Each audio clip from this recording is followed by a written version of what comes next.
Hi guys, welcome back to the channel, and today we're changing the turbo actuator. This is a new one. There's the old one. On this 2 litre TDI it is a 170, but it's the same on a 140. So first things first, airbox got to come out and intake pipe's got to come out. So I'll get on with that, and when I get down to that part we'll start getting into how you get the actuator off. Right, so you can do this job without taking the airbox off. The intake pipe to the turbo, really, if you're happy to do it, is all you need to take off, which is just a 7mm on a Jubilee clip there, and obviously a spring clip. And then you take this electrical connection off of here, which is here, just hanging around here, and this vacuum pipe off of here. And what you're looking for, if I put a torch on it, there you go, see a threaded bar around the back here, which is down in here, just at the back.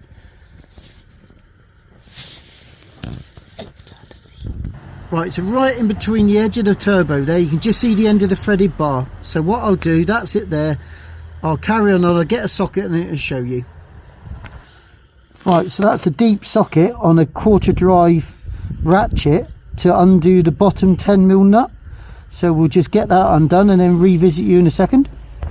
Right, so just through more luck and judgment, you need to take off the lower boost pipe as well. So if you have a look in here, because it's really hard, so this lower pipe here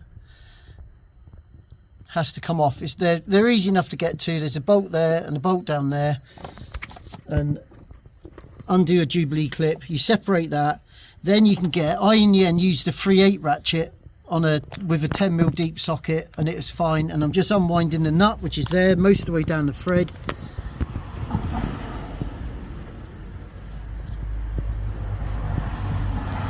Right in the middle of the screen there, that's it. So I'm just going to wind it all off and then we'll show you. Right, I've just got that bottom nut off, and there it is.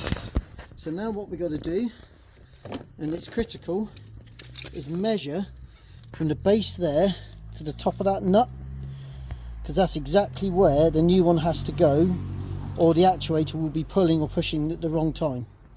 So that's 15mm. You see that? 15mm exactly.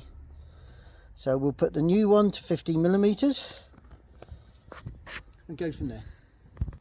Right, okay, so what I've done, a lot of people don't, but I've measured it, bang on 15mm. I've put a dab of Loctite and screwed it onto it, so that's going nowhere.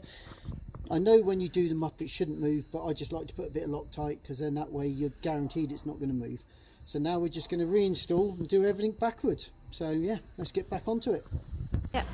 Right, now to get these 3 10mm bolts back in, they're awkward because the oil feed pipe goes across the top of them. So if you have a look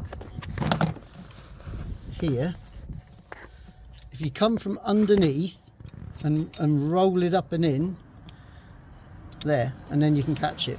Same with that one's easy. Okay, so just as you can see, drop it down and underneath, roll it up and in, and then you just do the same, but you just walk it up and then roll it into there. Okay, that's how you do that one.